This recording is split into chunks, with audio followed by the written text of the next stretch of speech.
தியத்தீரா சபையின் தூதனுக்கு நீ எழுத வேண்டியது என்னவெனில், அக்கினி ஜுவாலை போன்ற கண்களும் பிரகாசமான வெண்கலம் போன்ற பாதங்களும் உள்ள தேவகுமாரன் சொல்லுகிறதாவது, உன் கிரியைகளையும் உன் அன்பையும் உன் ஊழியத்தையும் உன் விசுவாசத்தையும் உன் பொறுமையையும் நீ முன்பு செய்த கிரியைகளிலும் பின்பு செய்த கிரியைகள் அதிகமாய் இருக்கிறதையும் அறிந்திருக்கிறேன்.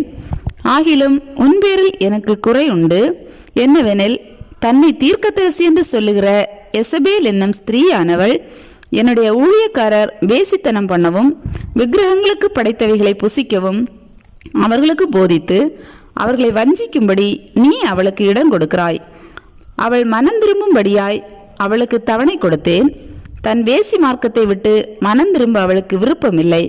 இதோ நான் அவளை கட்டில் கிடையாக்கி அவளுடனே விபசாரம் செய்தவர்கள் தங்களுடைய கிரியைகளை விட்டு மனம் திரும்பாவிட்டால் அவர்களையும் மிகுந்த உபத்திரவத்திலே தள்ளி அவளுடைய பிள்ளைகளையும் கொல்லவே கொல்லுவேன்.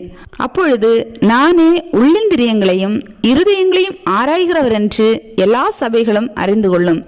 அன்றியும் உங்களில் ஒவ்வொருவனுக்கும் உங்கள் கிரியைகளின்படியே பலன் அளிப்பேன். தியத்தீராவிலே இந்த போதகத்தை பற்றி கொள்ளாமலும் சாத்தானுடைய ஆழங்கள் என்று அவர்கள் சொல்லுகிறார்களே, அந்த ஆழங்களை அறிந்து கொள்ளாமலும் இருக்கிற மற்றவர்களாகிய உங்களுக்கு நான் சொல்லுகிறதாவது, உங்கள் மேல் வேறொரு பாரத்தையும் சுமத்த மாட்டேன். உங்களுக்குள்ளதை நான் வருமளவும் பற்றி கொண்டிருங்கள்.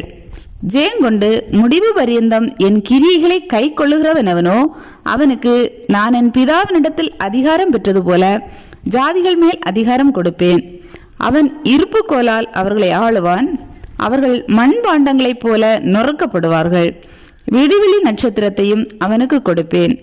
ஆவியானவர் சபைகளுக்கு சொல்லுகிறதை காதுள்ளவன் கேட்க கடவன் என்றெழுது.